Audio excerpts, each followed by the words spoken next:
이제 우리 다 함께 일어나셔서 사순절 세 번째 예배를 주님께 드리겠습니다.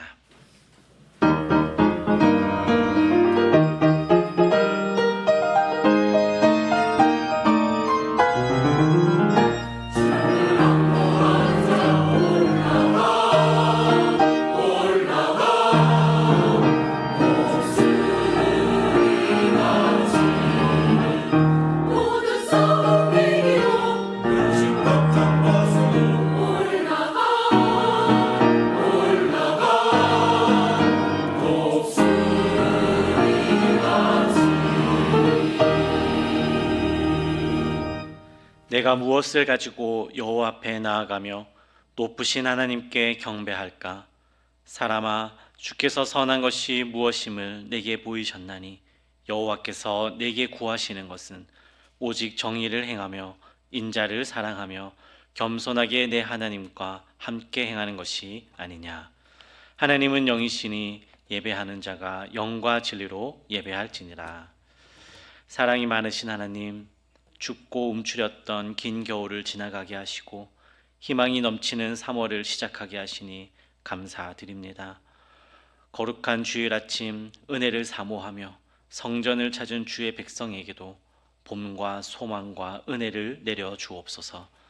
세상에서 살면서 거칠어지고 차가워진 마음을 따뜻하게 녹여주시고 옥토와 같이 부드럽게 일구어 주옵소서. 들려주시는 진리의 말씀이 우리의 마음밭에 심기어 아름다운 믿음의 싹으로 자라나게 하옵소서. 예수님의 이름으로 기원하옵나이다. 아멘. 나는 전능하신 아버지 하나님 천지의 창조주를 믿습니다. 나는 그의 유일하신 아들 우리 주 예수 그리스도를 믿습니다. 그는 성령으로 잉태되어 동정녀 마리아에게서 나시고 본디오 빌라도에게 고난을 받아 십자가에 못 박혀 죽으시고 장사된 지 사흘 만에 죽은 자 가운데서 다시 살아나셨으며 하늘에 오르시어 전능하신 아버지 하나님 우편에 앉아 계시다가 거기로부터 살아있는 자와 죽은 자를 심판하러 오십니다. 나는 성령을 믿으며 거룩한 공교회와 성도의 교제와 죄를 용서받는 것과 몸의 부활과 영생을 믿습니다. 아멘.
하늘에 계신 거룩하신 아버지 하나님, 죽음에 있는 우리의 인생길에 친히 찾아와 구원자가 되어주시고 걸음마다 빛이 되어주시고 생명이 되어주시니 감사합니다.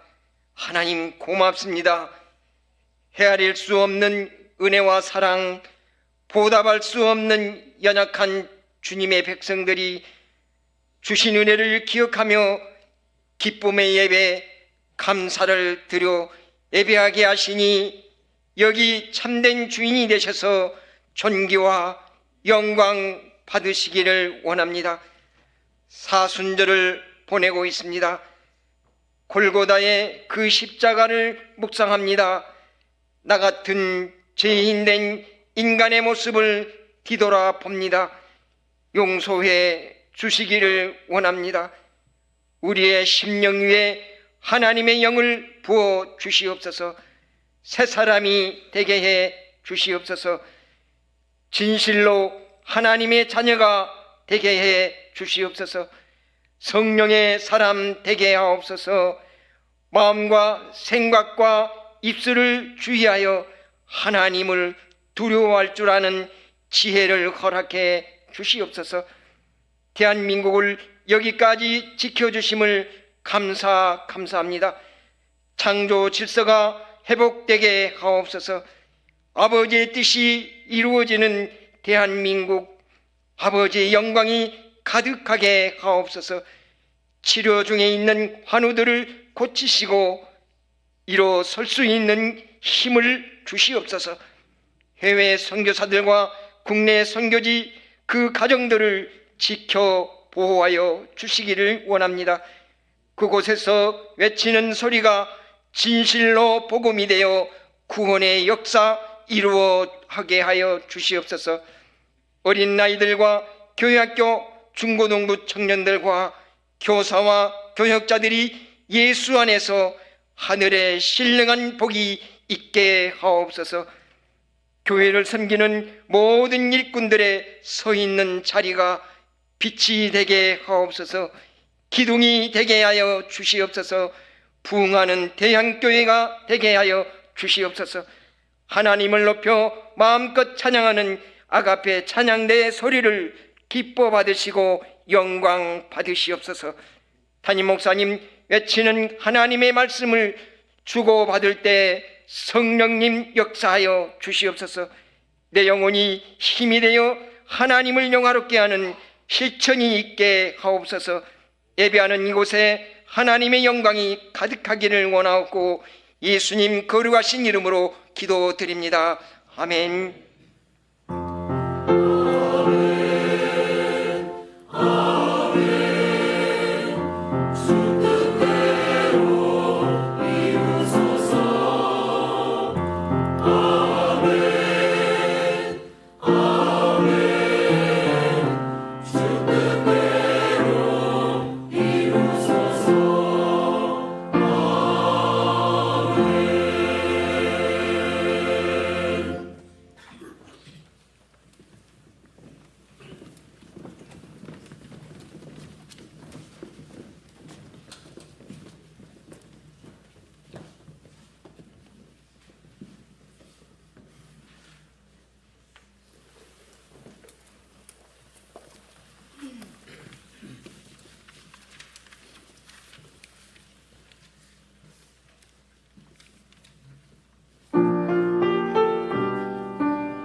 하나님 말씀 함께 봅니다. 사도행전 4장 23절에서 31절까지 말씀입니다.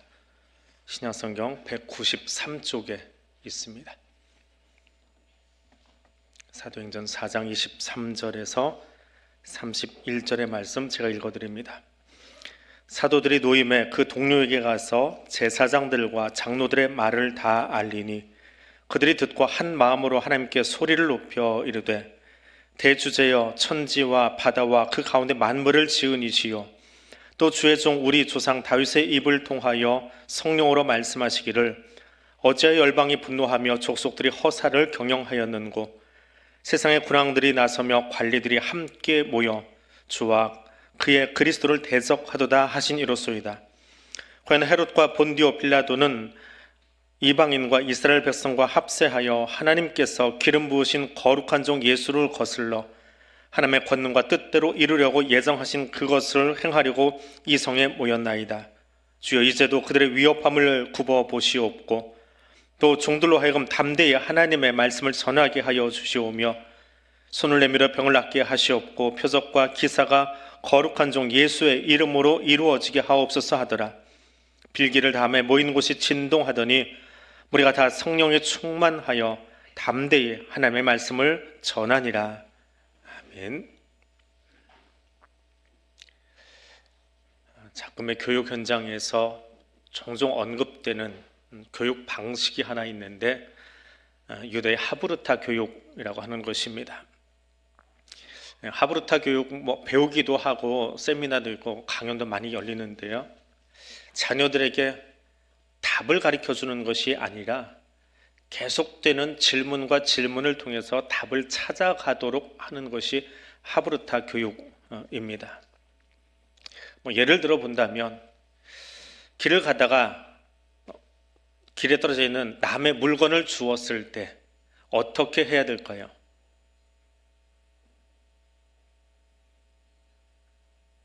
대답 잘 안 하는 여러분의 성향을 알긴 하지만 머릿속에 아마 이런 답을 하고 있을 겁니다. 주인 찾아줘야지. 끄덕하시는 거 보니까 그게 맞지요? 그게 한국 사람들의 교육입니다. 정답이 하나 있습니다. 그 외에는 답이 없습니다. 근데 하브르타 교육에서 이 질문이 나오면 우리가 한 그 답이 나오지 않습니다. 또 다른 질문을 던지기 시작합니다. 길에 떨어진 물건을 줍는 것은 주인 돌려준 거 맞아요. 주인 돌려주지 않으면 점유물 이탈죄인가 그게 적용이 된다고 그래요. 그래서 질문이 이렇게 나오기 시작합니다. 저거 다 읽어드릴 수는 없고요. 저런 질문이 끊임없이 나옵니다. 그래서 유대인 속담에 유대인 2명이 모이면 답은 3개가 나온답니다. 최소한이 3개예요. 3명이 모이면 답이 5개가 나오고요. 같은 질문인데 그 질문이 계속되는 또 다른 질문들이 나오기 시작하는 거예요. 그러니까 우리처럼 주인 돌려줘야지 이렇게 답하지 않습니다. 그건 대한민국 교육이고요. 하브르타 교육을 받으면 그 답이 나오지 않습니다. 계속해서 새로운 질문을 던지고 그 상황을 다시 생각해내고 그것을 고민하면서 사고의 영역을 확장시켜 가는 겁니다. 그래서 우리에게는 좀 익숙하지 않은, 나중에 이스라엘 가보십시오. 얼마나 그 도서관이 시끄러운지 모릅니다. 우리들 그러면 다 쫓겨납니다. 정말 시끄러워요. 도떼기상도 그런 도떼기상이 없습니다. 근데 그렇게 질문을 하는 거예요. 한 가지 과제에 대해서 서로 질문합니다. 그런데 이런 유대인이 120명이 모이면 답이 몇 개가 나올 거예요? 고등학교 수학에 나오는 2의 120승 답이 나올 겁니다. 이게 뭐냐면 2 곱하기 2 곱하기 2 곱하기 이걸 120번 곱하는. 그런데 120명이 모였는데 답이 딱 한 가지가 나왔어요. 성경에 써 있습니다. 사내들인의 120명이 모였는데 답이 사도행전 4장 18절에 하나가 나옵니다. 도무지 예수의 이름으로 말하지도 말고 가르치지도 말라. 120명의 마음이 모아져 버렸어요. 그러니까 유대인답지 않은 결정을 하는 거지요. 사내들인 밖으로 나가서 다시는 예수의 이름으로 말하지도 말고 가르치지도 말라. 사내들인 공회 입장에서 저 밖에 있는 예루살렘 사람들의 분위기가 베드로와 요한에게 굉장히 우호적인 분위기가 잡혀 있는 겁니다. 그래서 그들을 죽이고 싶은데 어찌하고 싶은데 하지 못하는 거예요. 그래서 선택한 것이 어떤 선고를 했다고요? 오늘 설교 제목이 있지. 어떤 선고예요? 집행유예를 내립니다. 집행유예. 이게 어떤 형벌인가요?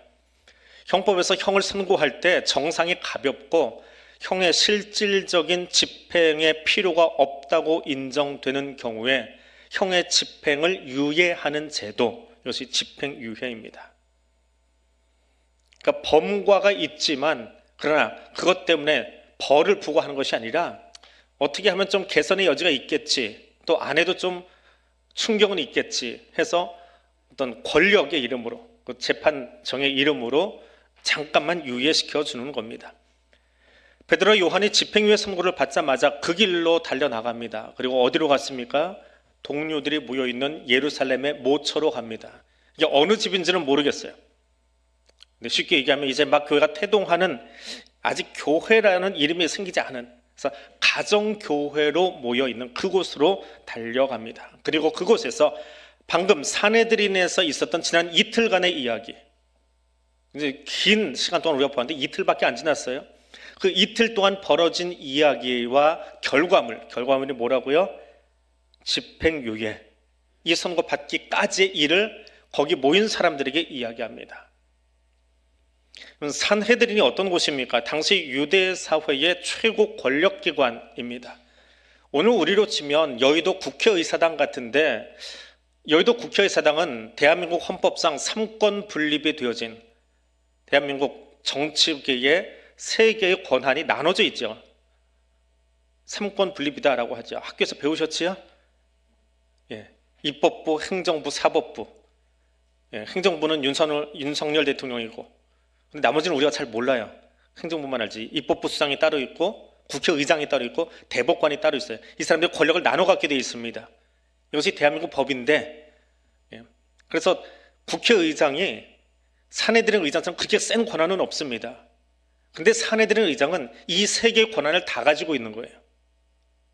그러니까 누구도 건드릴 수 없는 최고 권력기관이지요. 국회의사당 가보진 않았습니다. 근데 잘 지어놨지요. 뭐 보안도 철저하지요. 질서도 뭐 그 안에 경위들이 있어서 잘 지켜주고 있지요.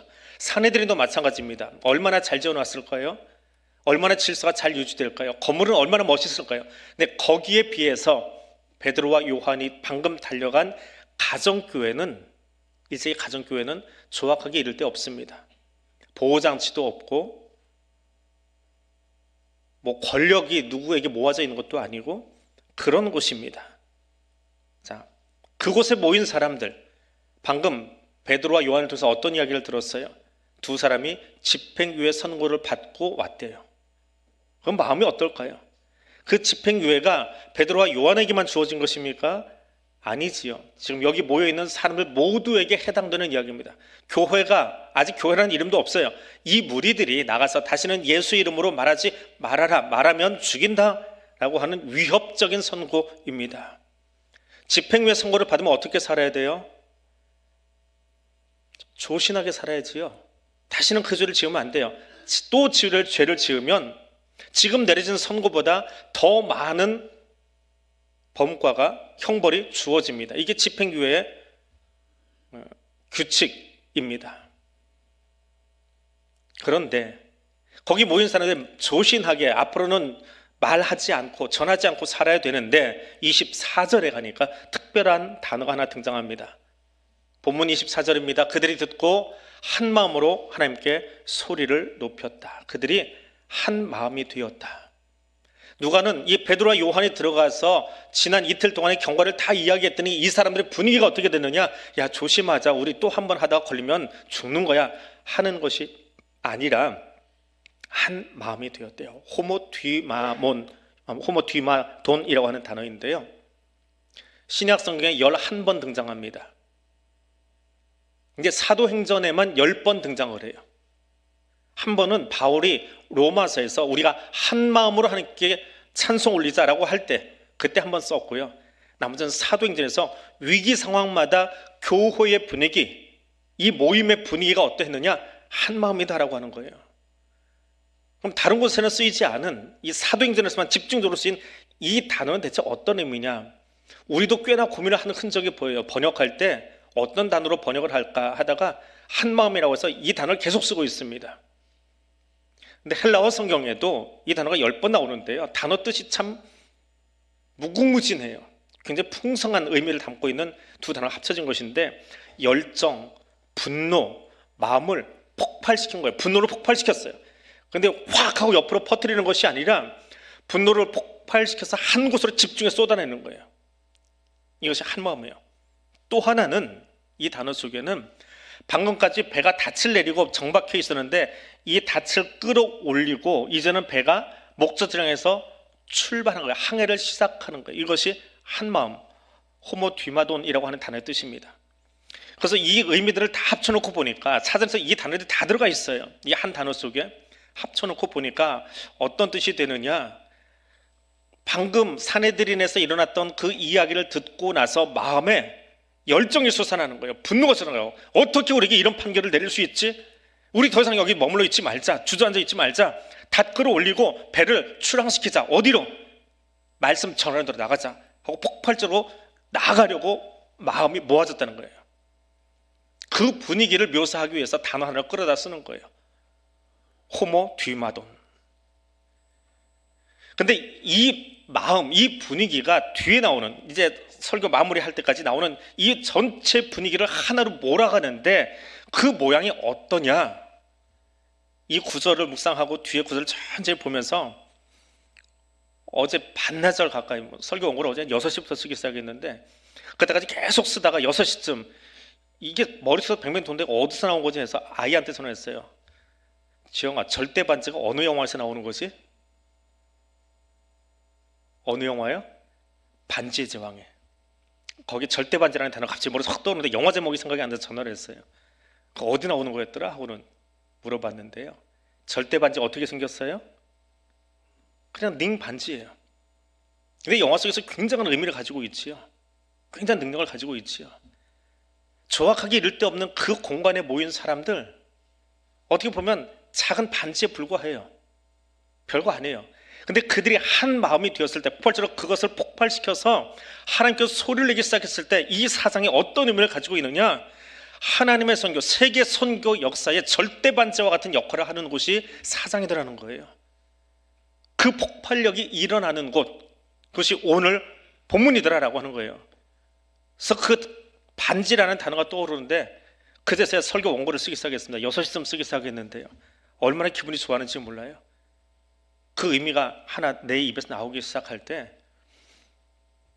보잘것없어 보이는 작은 반지 같지만 절대 능력이 나타나는 것처럼, 오늘 이 집행유예를 선고받은 뒤에 사도들이, 제자들이 모여서 한 그 기도가 사람들이 보기에는 사내들인의 그 결정하는 120명의 모임하고는 비교되지 않는 작은 소수의 모임이지만 그것이 가지고 있는 의미, 모인 사람들이 한 마음으로 하나님을 향해서 우리가 지금 위급합니다, 하나님 우리 답답합니다, 말씀을 전해야 되겠는데 어떻게 하면 좋겠습니까? 라고 기도를 했더니 그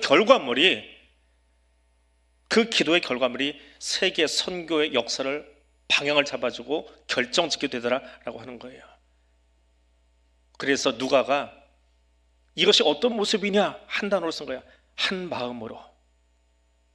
우리말로는 그렇게 쓴 거야. 한 마음으로 하나님께 소리를 높여서 기도했더라. 기도의 그 단어가 뭐예요?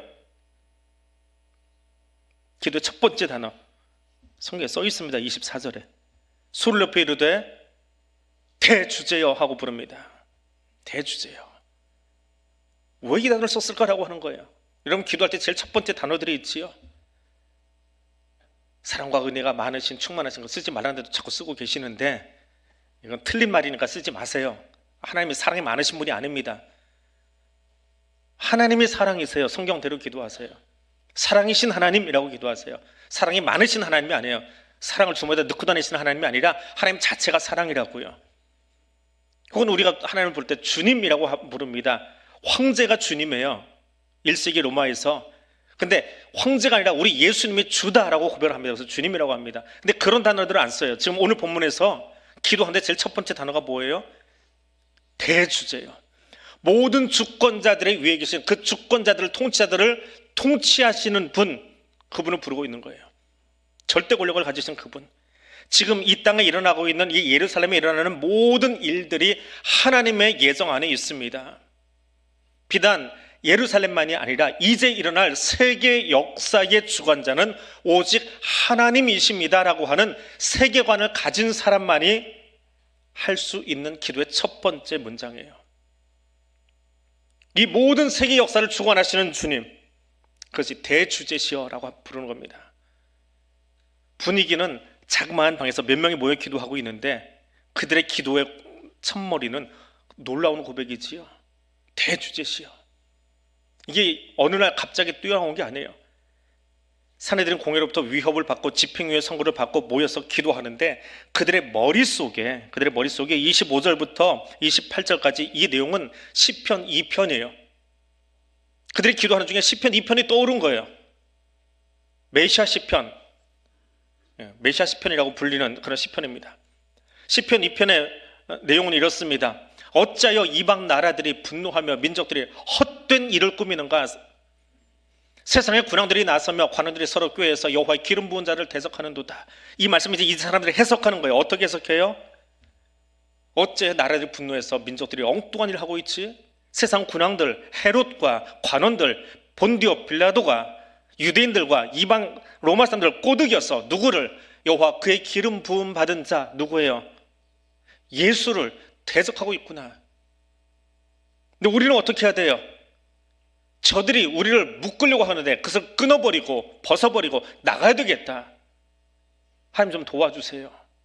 하나님이 어떻게 하신다고요? 저 시인의 기도를 들으면서 하나님이 위에서 세상 군왕들을 보더니 까불고들이 있네. 비웃고 계신다는 거예요.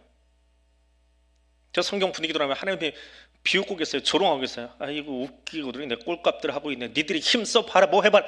저 분위기가요. 그런 분위기예요. 저 단어는요. 보다 직설적으로 번역해 놓은 단어들은요. 그 단어를 다 갖다 썼어요. 말도 안 되는 설교사님 그 단어 죄송합니다. 근데 그대로 써드릴게요. 말도 안 되는 짓거리들 하고 있는데 웃기지들 마. 말도 되지 않는 그런 소리를 하지 마. 우리가 쓸 수 있는 가장 속된 용어들이 거의 다 들어가는 게 비웃는다라고 하는 말이에요. 그냥 히거리고 웃는 게 아니에요. 하나님이 얼마나 이 세상이 지금 하는 일이 소위 권력을 잡은 사람들이 하는 일이 우스꽝스러웠으면 비웃는다라는 말을 시편 속에다 집어넣어놨냐고요. 가장 조롱 어린 그 표현을 하나님이 짓고 있는 거예요. 근데 그 시편을 묵상하다가 제자들이 똑같은 마음에 감동이 온 거예요. 헤롯이, 빌라도가, 제사장이, 사내들이니 야 니들이 집행유예 선고해봐. 웃기지 마. 하나님이 세계 역사의 주관자야. 하나님이 대주제셔. 너희가 주권자가 아니라 하나님이 주권자야 하고 시편이 해석되더라는 거예요. 그 고백이 나오더라는 거예요. 그것이 현실이 되더라는 거예요. 그러면서 제자들이 느끼는 것이 얼마 전에 예수님이 우리에게 하셨던 이야기가 있어요. 누가복음에서 예수님이 우리에게 하셨던 이야기. 나도 십자가에 못 박히러 가지만 너희가 나를 내 친구라고 주라고 고백하면 너희도 똑같은 고난을 당하게 될 거야. 그 얘기가 누가복음에 나오잖아요. 근데 지금 우리가 진짜로 세상 법정에서 복음 전하는 일 때문에 집행유예라고 하는 실형을 선고받았어요. 아 정말 당하는구나. 우리가 복음 전하면 우리가 이렇게 어려운 일 당하는구나. 그러면 우리 어떻게 해야 돼요? 그런 어려운 일을 당하면 사람들은 자기의 방법을 찾아가기 시작해요. 내가 어떻게 할까? 사람의 꼼수, 사람의 방법을 찾게 되기 시작합니다. 그런데 우리가 우리의 지략을 짜내서 승리할지라도 그것이 하나님이 원하시는 모습과 결과물이 아니면 마치 아말렉과 전쟁을 벌였던 사울 왕이 아말렉을 향해서 전쟁을 벌이고 이기고 전리품을 다 가져왔어요. 가장 좋은 것만 남겨가지고 예배드리겠다고 가져왔어요. 근데 하나님 뭐라고 하세요?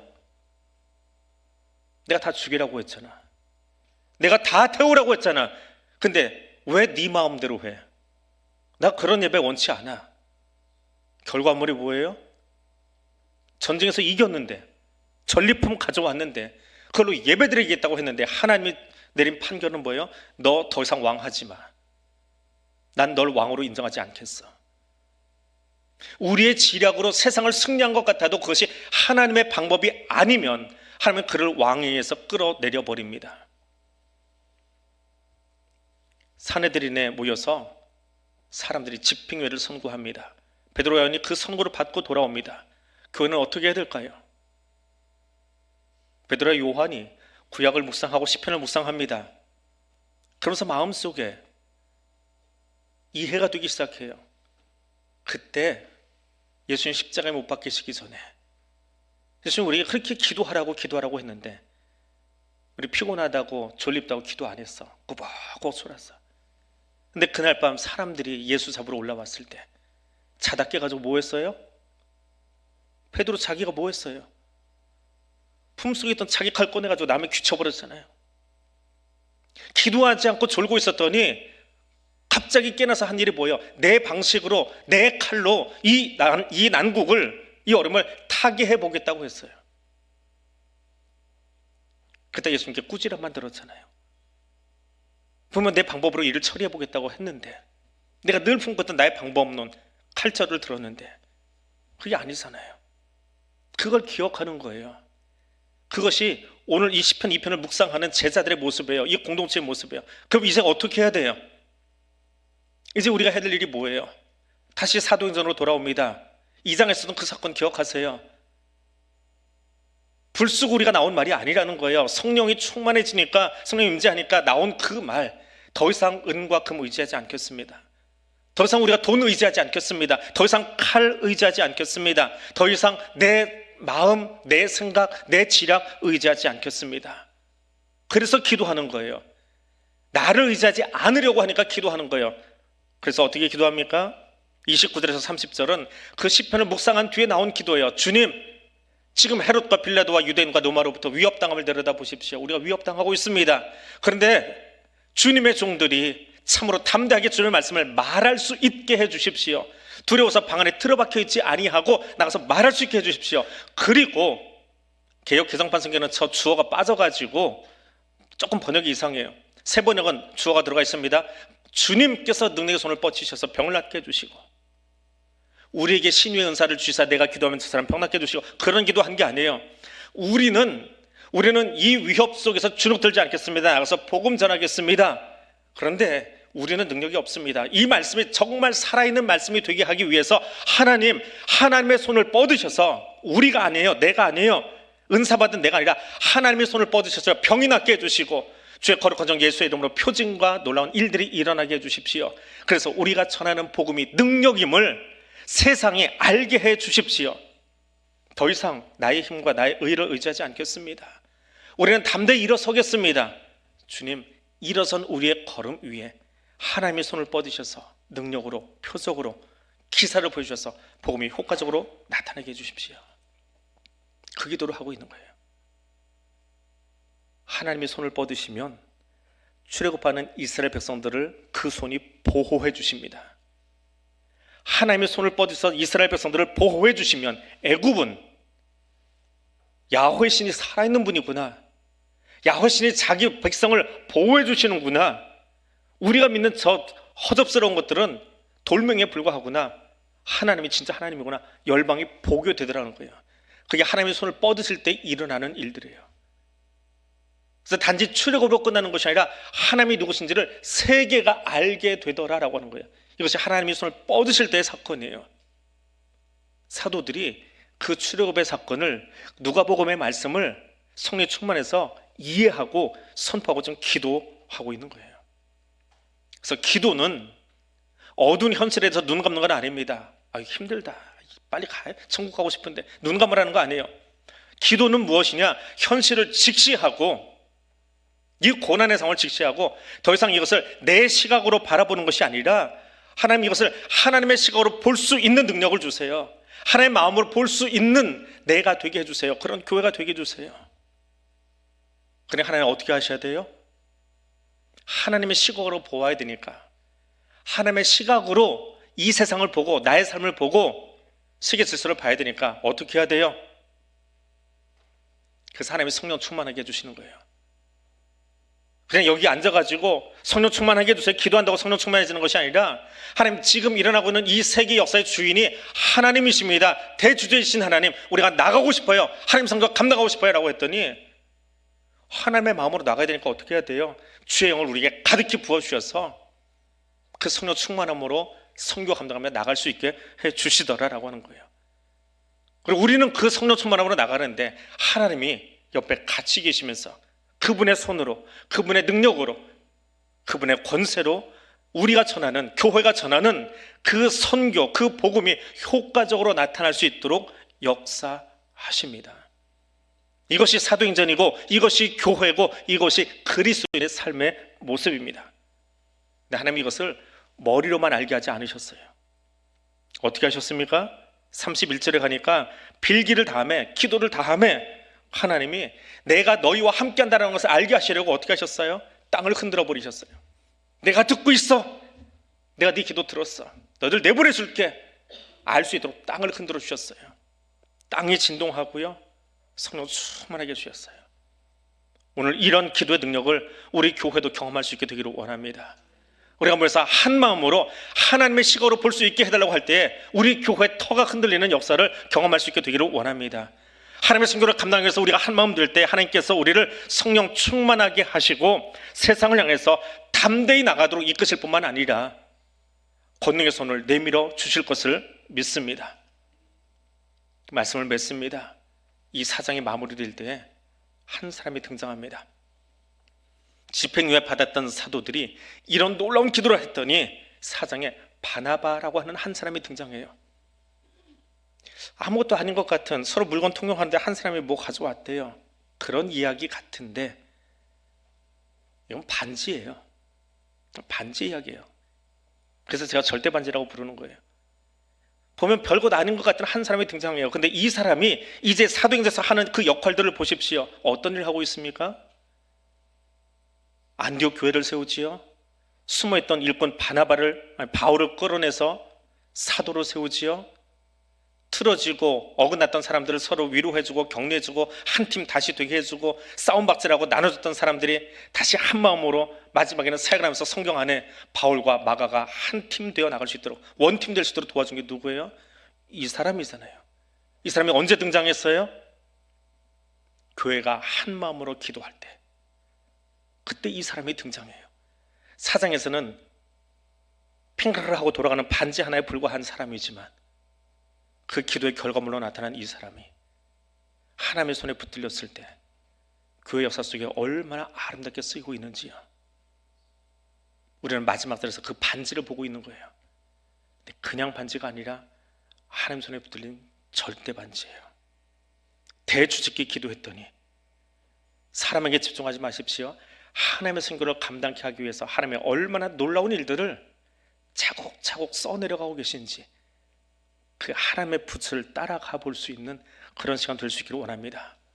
그리고 오늘 저와 여러분의 기도, 우리 교회의 기도에도 이런 능력과 이런 역사가 나타날 수 있도록 함께 기도하는 이 아침 되시기를 바랍니다. 우리 함께 기도하겠습니다. 하나님의 선교를 감당하는 대한교회가 될 수 있기를 원합니다. 하나님, 나는 담대한 복음의 증인이 될 수 있기를 원합니다. 주의 능력의 손을 뻗으셔서 우리에게 맡겨주신 그 복음이 효과적으로 증거될 수 있도록 하나님께서 함께 해주시기를 원합니다. 이 세 가지 기도 제목으로 우리 함께 주님께 고백 올려드리겠습니다. 사랑하는 하나님, 감사합니다. 오늘 사도행전 4장을 통하여 주님께서 우리에게 말씀해 주시는 귀한 은혜를 우리가 함께 들었습니다. 시편을 묵상하며 구약을 묵상하며 또 우리에게 오셨던 예수 그리스도께서 제자들에게 하셨던 그 말씀을 가슴속에 담으며 말하고 있는, 또 기도하고 있는, 또 그대로 행동하며 이제 그 모임에, 그 교회가 출발하고 있는 모습들을 오늘 우리가 보았습니다. 그 선교가 얼마나 아름다운지요. 나의 안위를 위해서 기도하지 않았습니다. 나의 평안을 위해서 기도하지 않았습니다. 하나님의 선교를 위해서 저들이 기도할 때에 하나님 사도행전의 역사가 얼마나 멋지게 시작하고 있는지, 하나님 그 커튼이 얼마나 멋있게 젖혀지고 있는지 오늘 우리가 보았습니다. 하나님, 오늘 우리 대한교회가 그런 교회 되기를 원합니다. 하나님, 오늘 우리가 감당하는 선교가 그런 선교 되기를 원합니다. 우리에게는 한 링같이, 반지같이 작게 보이지만 하나님의 나라 선교에서 얼마나 아름답게 이 일에 쓰임받고 있는지 우리도 함께 볼 수 있기를 원합니다. 이 일에 다른 사람이 아니라 주여, 내가 담대한 복음의 증인 될 수 있기를 원합니다. 그때 주님, 제자들이 기도한 것처럼 우리도 함께 기도하오니 주의 능력의 손을 뻗으셔서 우리 교회가 사랑하는 성도들이 전하는 그 복음이 효과적으로 세상 가운데 증거되며 살아계신 하나님을 보일 수 있도록 우리를 사용하여 주시옵소서. 그곳에 주의 손을 뻗으셔서, 주의 능력의 손을 뻗으셔서 하나님의 살아계심을 온 백성들에게 열방 가운데 보여주시옵소서. 전능하신 하나님, 세상의 군왕들이 나서서 지금도 교회에게 맡기신 복음 전파를 막으며 공중 권세 잡은 자들이 하나님의 선교를 가로막고 있음을 아릅니다. 이제도 우리가 당하는 고난과 위험을 보시고 긍휼히 여겨 주옵소서. 우리에게는 능력과 힘이 없습니다. 그러나 우리에게 맡기신 복음의 능력이 있으며 권세가 있음을 믿습니다. 주여, 이 복음이 증거되도록 주의 권능의 손을 뻗어 역사하여 주옵소서. 복음 증거를 위하여 병이 낫게 하시며 표징과 놀라운 일들이 나타나게 하옵소서. 이를 통하여 세상이 하나님의 하나님 되심을 보고 듣고 고백하며 주께 돌아오게 하옵소서. 주여, 이 일에 우리를, 우리 교회를 사용하여 주옵소서. 예수님 이름으로 기도드립니다. 아멘. 우리 198장 1절 찬송 부르면서 성찬의 자리로 함께 나아가겠습니다.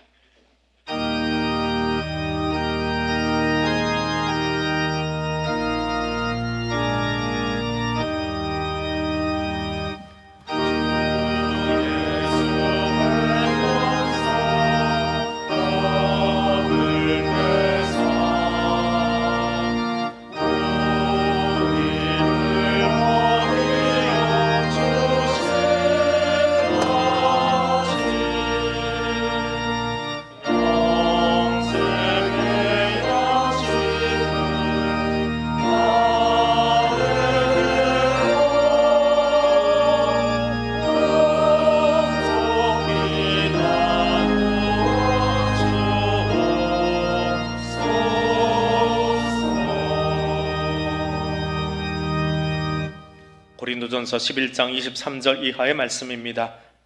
내가 너에게 전한 것은 주께 받은 것이니 곧 주 예수께서 잡히시던 밤에 떡을 가지사 축사하시고 떼어 이르시되 이것은 너희를 위하는 내 몸이니 이것을 행하여 나를 기념하라 하시고 식후에 또한 그와 같이 잔을 가지시고 이르시되 이 잔은 내 피로 세운 새 언약이니 이것을 행하여 마실 때마다 나를 기념하라 하셨으니 내가 이 떡을 먹으며 이 잔을 마실 때마다 주의 죽으심을 그가 오실 때까지 전하는 것이니라.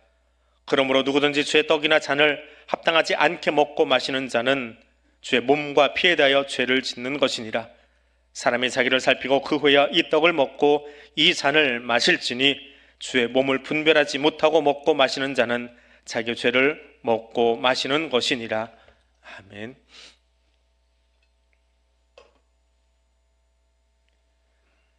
주 예수께서 잡히던 밤에 떡을 가지시고 제자들에게 나누어 주시면서 말씀하셨습니다. 이 떡은 너희를 위하여 찢긴 나의 몸이라. 그것을 받으라 먹으라 말씀하셨습니다. 우리 이 떡을 나눌 때에 나를 위하여 그 몸을 아낌없이 찢어 나누신 주님의 사랑을 우리의 입으로 맛보고 우리의 삶으로 실천하는 그리스도인 되기를 원합니다. 기도하겠습니다. 거룩하신 하나님, 우리에게 영원한 생명을 주시며 하나님 나라 백성, 하나님의 자녀 삼으시려고 그 몸을 찢으신 사랑을 묵상합니다. 그리고 이 떡을 받습니다. 그렇게 아낌없이 나누신 사랑으로 일어서기를 원합니다. 이 떡을 먹을 때에 주의 사랑이 우리 입에 맛보아 알게 해주시고 우리의 온몸으로 경험할 수 있는 은혜의 시간 되게 하여 주옵소서. 예수님 이름으로 기도드립니다. 아멘. 우리 세례 받으심과 입교하신 분들 자리에서 일어나셔서 분봉에 참여해 주시기 바랍니다.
내가 그 하나 되게 하는 일에 쓰임받기를 원합니다.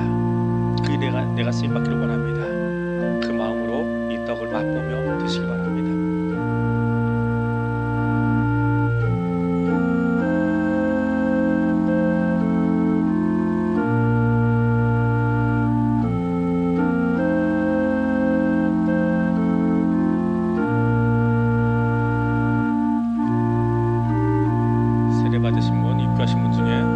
않으신 분 계시면 손들어서 표시해 주시기 바랍니다.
주님 식구의 잔을 가지시고 제자들에게 나누어 주시면서 말씀하셨습니다. 이 잔은 내 피로 세운 새 언약의 잔이라 이것을 받으라 먹으라 말씀하셨습니다. 우리 이 잔 나눌 때에 우리 옛 습관들, 옛 사람들, 그 불화했던 모습들 십자가 앞에 다 내려놓고 주 안에서 하나 되겠습니다. 주 안에서 한 마음 되겠습니다. 그 마음으로 이 잔을 함께 나눌 수 있기를 원합니다. 기도합니다. 사랑의 하나님 감사합니다. 십자가를 통하여 나누사 하나님과 우리 사이를 화목해 주시고 또 우리 사이에 한 마음 되게 하시려고 십자가 지신 주님을 기억하는 이 자리 될 수 있기를 원합니다. 주여 이 잔을 마시겠습니다. 이 잔 마실 때에 입으로만 먹지 않게 도와주시고 우리의 삶으로 예수 그리스도께서 살아내셨던 그 삶을 화목해 하는 그 삶을 살아가며 한 마음도 세상을 향해 담대히 나아갈 수 있는 그리스도인 되게 하여 주옵소서. 예수님 이름으로 기도드립니다. 아멘. 우리 세례 받으신 분과 입교하신 분들 한 번 더 자리에서 일어나셔서 이 잔을 드시기 바랍니다.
받으신 분들은 조용히 자리에 앉으셔서 그리스도의 사랑을 가슴에 담으시기를 바랍니다.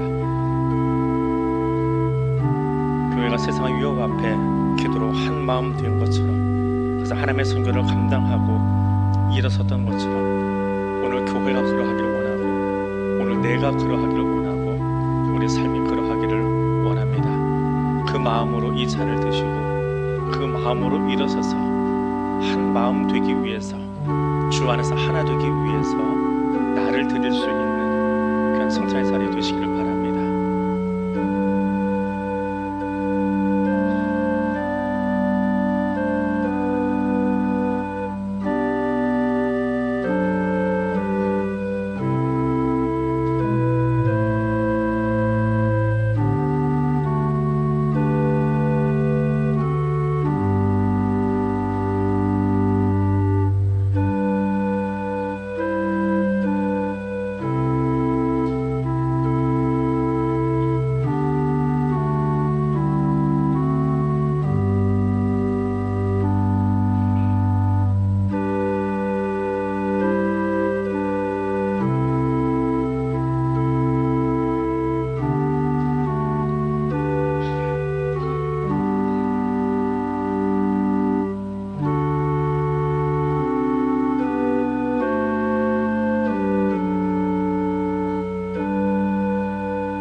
사랑의 하나님, 감사합니다.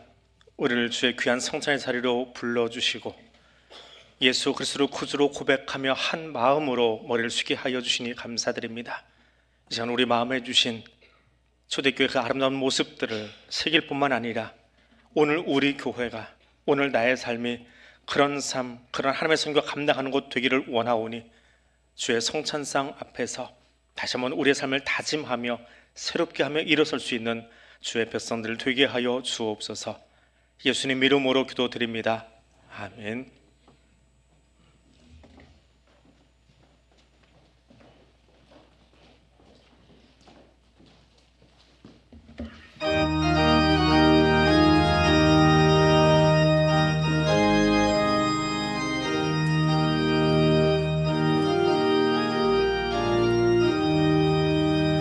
기도하는 이 시간 주께 무릎 꿇고 우리 구세주 앞에 다 나가네. 믿음으로 나가면 주가 보살피사 크신 은혜를 주네. 거기 기쁨 있네. 기도 시간에 복을 주시네. 고난 내 마음속에 기쁨 충만하네. 기도하는 이 시간 주가 곁에 오사 인자하신 얼굴로 귀 기울이네. 우리 마음 비우고 주를 의지하면 크신 은혜를 주네. 거기 기쁨 있네. 기도 시간에 복을 주시네. 고난 내 마음속에 기쁨 충만하네. 기도하는 이 시간 주께 엎드려서 은밀하게 구할 때 곧 응답받네. 잘못된 것 아뢰면 지근히 여기사 크신 은혜를 주네. 거기 기쁨 있네. 기도 시간에 복을 주시네. 고난 내 마음속에 기쁨 주시네.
사랑과 은혜의 하나님 감사합니다. 주의 은혜의 보좌 앞으로 우리를 불러주시니 감사드립니다. 주께 드릴 수 있는 힘을 주시니 감사드립니다. 나의 나 된 것, 내 손에 주신 모든 것이 주께로부터 말미암았음을 고백하며 믿음의 고백을 담아 이 예물을 드리오니 기쁘게 흠양하여 주시옵소서. 드려진 예물과 삶이 하나님 나라를 위해서 쓰임받기를 원하오니 주여 권능의 손을 펴셔서 이 예물이 쓰이는 곳곳마다 하나님의 사랑의 역사가, 생명의 역사가 나타나도록 이끌어 주옵소서. 예수님 이름으로 기도드립니다. 아멘. 이제 다 일어나셔서 우리 파송의 찬송 함께 부르겠습니다.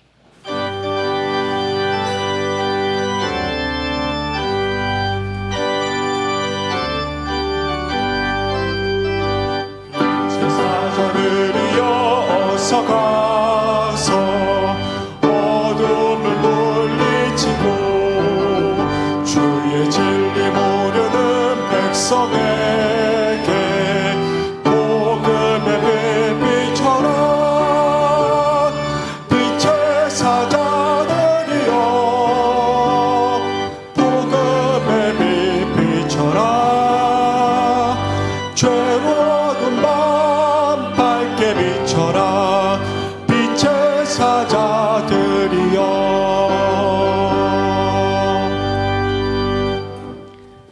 이제는 우리 주님 예수 그리스도의 은혜와 하나님 아버지의 크고 놀라우신 사랑과 성령 하나님의 교통하시며 인도하여 주시는 은총이 성령 충만함으로 하나님의 선교를 감당하기 원하여 일어선 주의 백성들 위해 지금부터 영원토록 함께하여 주시기를 간절히 축원하옵나이다. 아멘.